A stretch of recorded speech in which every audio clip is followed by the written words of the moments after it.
pertama, pengertian pendistribusian.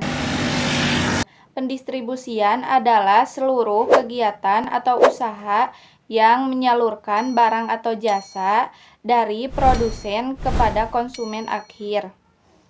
Proses ini mencakup aktivitas fisik seperti transportasi dan penyimpanan, serta aktivitas non-fisik seperti pemasaran dan transfer kepemilikan. Yang kedua ada tujuan pendistribusian. Tujuan utama distribusi adalah memastikan keberlangsungan siklus ekonomi antara produsen dan konsumen. Secara rinci tujuannya meliputi baik yang pertama menjamin kelangsungan produk, yang kedua mempercepat sampainya produk ke konsumen, yang ketiga mempererat wilayah, yaitu menjangkau wilayah geografis yang luas agar produk dapat dinikmati oleh banyak orang, dan yang terakhir meningkatkan nilai guna produk. Yang ketiga yaitu fungsi pendistribusian. Fungsi distribusi terbagi menjadi dua kategori utama. Yang pertama ada fungsi pokok. Dari fungsi pokok tersebut terbagi menjadi 5 bagian. Yang pertama ada pengangkutan. Bisa disebut juga dengan transportasi, yaitu memindahkan barang dari lokasi produk ke lokasi pasar. Yang kedua ada penjualan, bisa disebut juga dengan selling, yaitu mengalihkan hak milik barang dari tangan produsen ke tangan konsumen. Yang ketiga yaitu pembelian, bisa disebut juga dengan buying, yaitu proses pengadaan barang yang dilakukan oleh perantara sebelum dijual kembali. Yang keempat yaitu penyimpanan, bisa disebut juga dengan storage, yaitu menjaga ketersediaan barang di gudang sebelum permintaan muncul. Yang terakhir yaitu pembakuan standar kualitas, yaitu klasifikasi barang berdasarkan ukuran, kualitas, jenis agar konsumen mudah memilih. Fungsi tambahan yaitu ada 2 poin. Yang pertama, menanggung resiko, menghadapi resiko kerusakan atau penyusutan barang selama perjalanan. Yang kedua yaitu informasi pasar, memberi umpan balik kepada produsen mengenai selera atau keluhan konsumen di lapangan. Baik, yang keempat ada bentuk atau saluran pendistribusian. Saluran distribusi dibedakan berdasarkan panjang atau pendeknya rantai perantara yang terlibat. Ada beberapa yaitu distribusi langsung. Produsen menyalurkan barang atau jasa langsung kepada konsumen tanpa perantara sama sekali. Contohnya penjual bakso keliling, penjahit baju atau jasa cukur rambut. Dan yang selanjutnya ada distribusi semi langsung. Penyaluran dilakukan melalui saluran milik produsen sendiri atau toko resmi cabang. Contohnya pabrik sepatu yang menjual produknya yang melalui gerai resmi miliknya atau official store. Yang selanjutnya distribusi tidak langsung, menggunakan jasa perantara seperti agen atau grosir, pedagang besar hingga pengecer.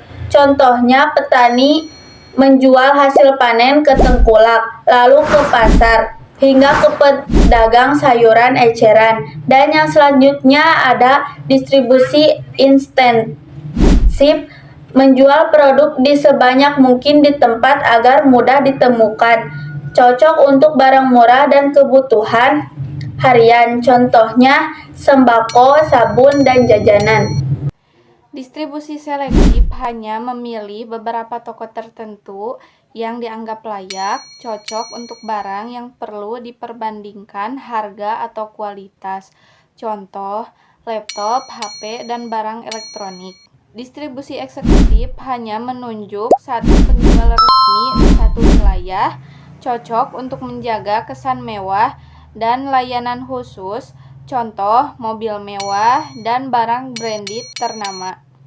5. Strategi distribusi. Strategi distribusi adalah rencana perusahaan untuk memastikan produk sampai ke tangan konsumen dengan melalui jalur yang paling efektif. Ada 2 hal yang memengaruhi strategi distribusi ini, yaitu A. Rantai pasok hulu atau yang disebut dengan upstream, berfokus pada bahan baku dengan melalui proses MRP atau yang disebut dengan Material Requirement Planning.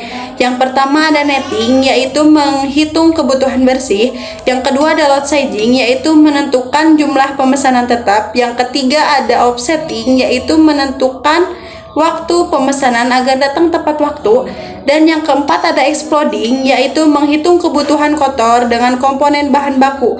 Dan B. Rantai pasok hilir atau yang disebut dengan downstream supply chain berfokus pada penyimpanan barang jadi hingga ke tangan konsumen. Penerapannya dengan menggunakan konsep pergudangan.